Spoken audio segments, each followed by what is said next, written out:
Set out into the east and chat about O-Town. Yes, I'm talking about Orlando. They've acquired Desmond Bane. There's a little bit of a movement, and they're going to be making a push for a top four finish.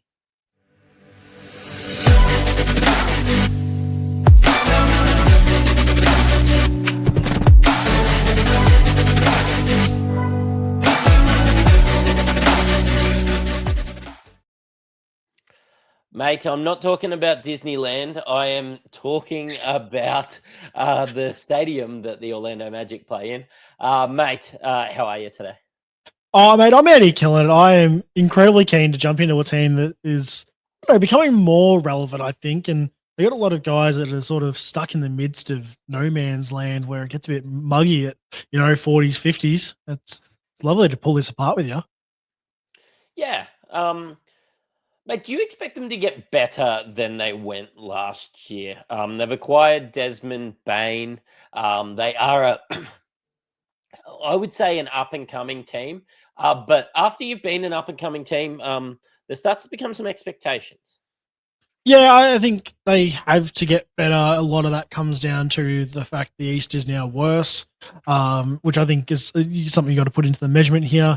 They were a play-in team last year, seventh seed. Celtics going to be crap. Pacers going to fall off a bridge. Yeah, no one else below them's getting that much better, really. Maybe the Hawks. They're probably going to be a full-blown playoff team this year. I could see them probably being 44 wins, 45, but I don't see a huge step here. And I think they'll probably take a little while to get it together. Desmond Bane automatically, in my opinion, makes this team better. But how much better is probably a bit of a question mark for me. They, of course, lost Contavious Caldwell-Pope and just traded away their future. So they didn't lose too much when it comes to fantasy relevance. They just won't have that youth movement coming back in. But let's unpack that starting lineup. Look, Anthony Black, while being a talented guy, I don't see him starting. Tyus Jones, I think, will be a great backup to Jalen Suggs. Again, Tyus Jones has played a fair bit of basketball with Desi Bane in the past in his rookie year. So, look, they'll get back to that connection again. And if I remember correctly, a lot of that being Desmond Bane's breakout year, basically straight off the bat, was that Ja Morant was missing and he played beside Tyus Jones. So I expect that connection to be pretty good. But mate, unpacking Suggs, where would you draft Jalen Suggs? And do you think that he's going to go up and down from last year? I reckon he's going to go up. I'm a bit higher on most of the other boys here. I've got him in the 60s here. And I think there's room for improvement. I think with the style they're gonna play out there, I think he's probably going to get a nice bump in the assist side of things. I don't expect much else across the categories to really bring a change. We had him last year. Where was he last year? He was 68. I reckon he probably stays somewhere similar. I just probably hope he can shoot the ball a bit better. That's probably the only thing I can really hope for here. And I just think as the team gets better and with better shots that he'll be taking with Desmond Bane on the team, I think he'll start shooting better. Yeah, and the thing for me is he isn't a point guard. Like, he is the point guard, but he's not that big assist guy. So if you find yourself punting assists, getting somebody like him a little bit later helps. But also, if you're a guy that are chasing assists, you can get some blokes like Franz and Paolo and even Desmond Bane. In my opinion, they will all get more assists than Jalen Suggs. Jalen Suggs is the point guard in name only. Yeah, I think that's a fair call there as well. I think there's not going to be a notable assist guy on this team. Most of them are going to sit sort of 4, maybe 5 each.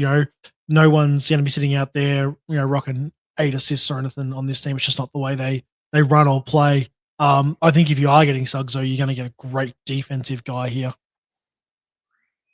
Yeah, and of course, that defense, you're looking at getting 1.4 steals. They don't grow on trees out there, so yeah, you could You could get that from Suggs. Oh, 1.5 actually, and nearly a block a game from somebody his size is. Yeah, you're right. That's pretty exciting. Yeah. Mate, at the two, again, maybe a little bit in name only. I think it's going to be Desmond Bane. Their new signing. You take KCP out of there. He had a. How can I put this nicely? He had a shit year last year, by KCP standards. Yeah. Because I actually really like KCP. I just think that last year was probably one of his worst. Yeah, it's his worst ranked season on record. He's been a guy that's in the, 100, like a 110, 120, 130 guy, and he was 187th last year on his equal most games played. Like, it just shows that it was worse off. His minutes didn't fall off. He just was crap. And there's not really a great deal more to it. Let's go to Desmond Bane, the guy that we expect to be picked there. He's been a top 50 guy basically every year. He's getting drafted at the 46. Getting drafted in the 40s in every, Yahoo, ESPN, fan tracks. Do you expect a bump from that, or do you just think it's what it sort of says on the tin when it comes to Desi? I think we now know what we're buying for this guy. I think we expect that he doesn't really punish you.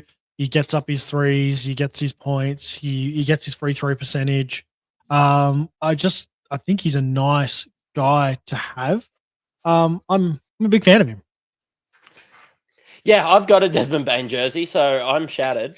But look, I do understand why the trade happened a little bit. We did get some excellent assets. Probably, and Orlando will make some noise in the playoffs. I will draft him probably a bit above this, just because I know that it's a safe pick. And I expect him to try and get him involved in the offense. I think that he's gonna probably get a bump in assists with the way that Jalen Suggs plays when you go to compare his stats from last year going forward. Just a lights out shooter, gonna get you 2.5 threes per game. So. Yeah, you'll take that every day of the week. I think it's pretty much what's on the tin. Yeah, some guys like yourself will jump on him, and there's others that'll stay off him. But I think there's not a big difference on last year, so I think you know what you're buying and buy what you think you're getting. No traps here, mate. Franz Wagner. He was the 32nd ranked player last year. He is getting drafted at basically that 36 at the moment.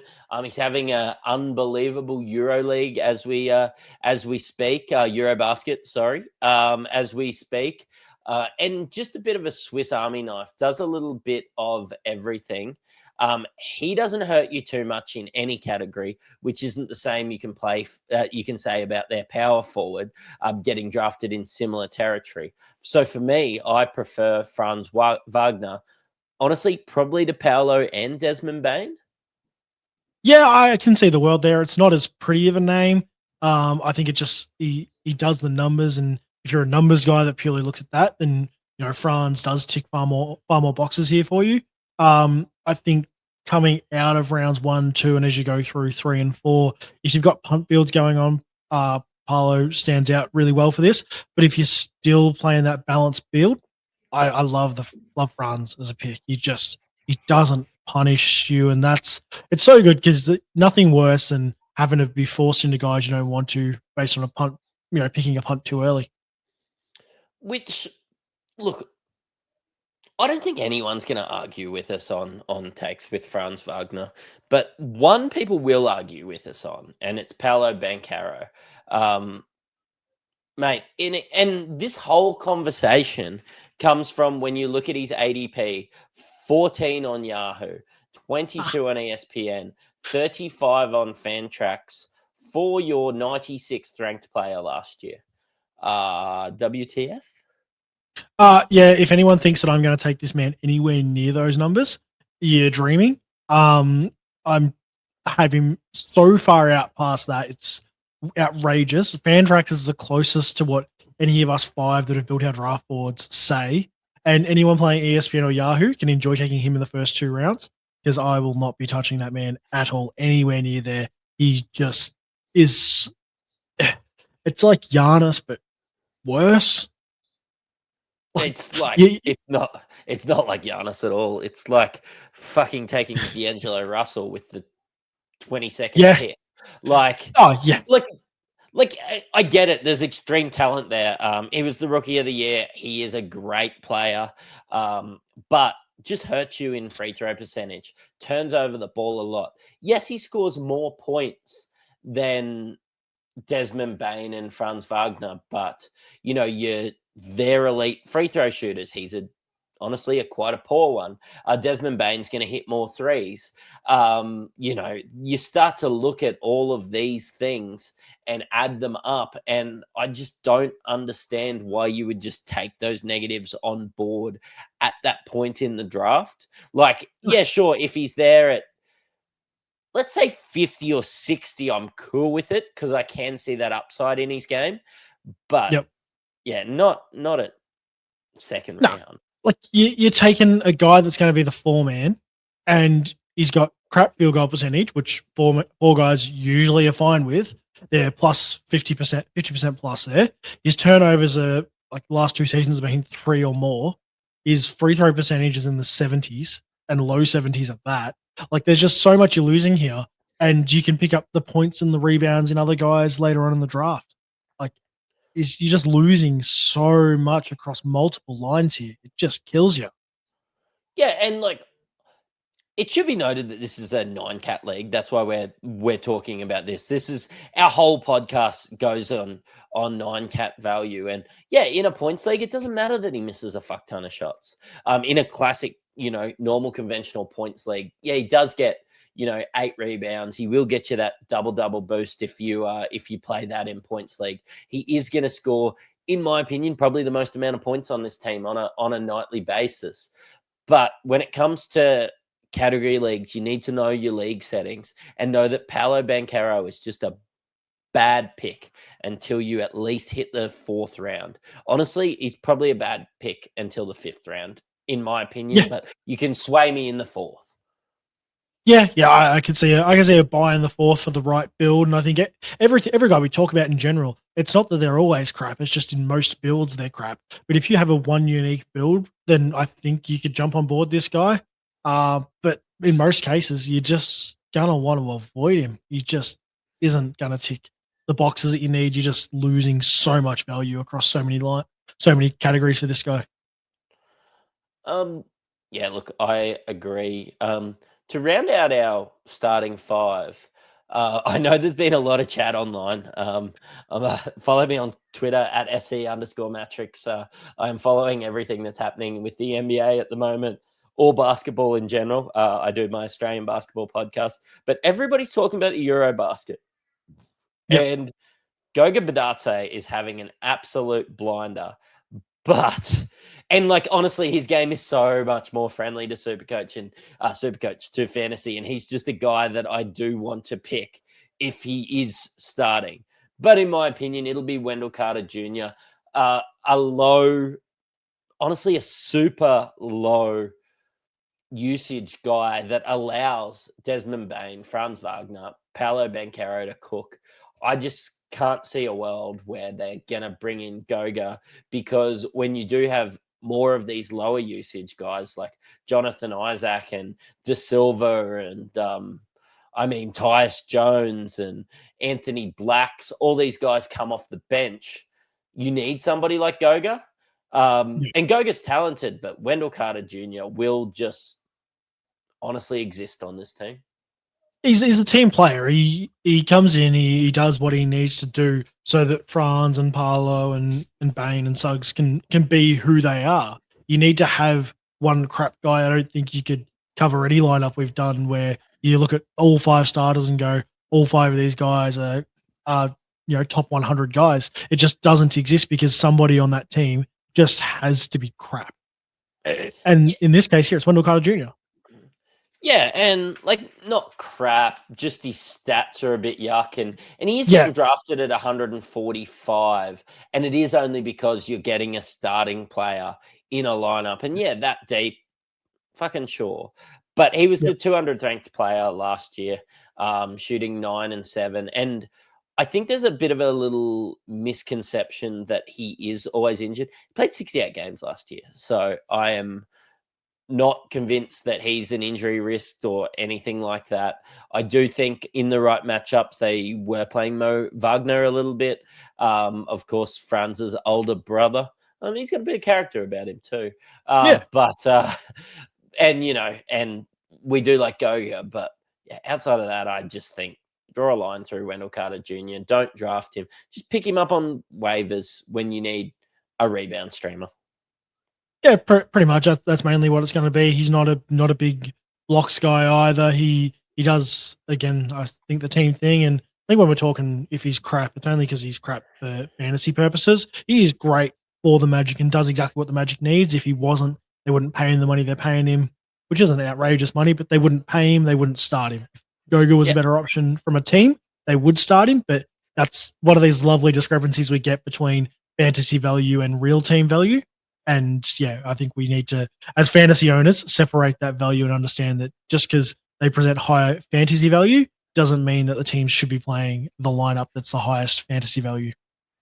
Yeah, and honestly, you start like Goga does have a good, per 36 and everything like that. But if he was starting with all these high usage guys, that would come down. I think his value goes up a little bit just because he's a bench guy and he's playing that 20 minutes and he's playing 12 or 14 of those with Suggs off the bench, with maybe a pass first point guard, with Banchero having a rest, with Franz Wagner having a rest. So yeah, look, that's me. I do like Goga for a block streamer.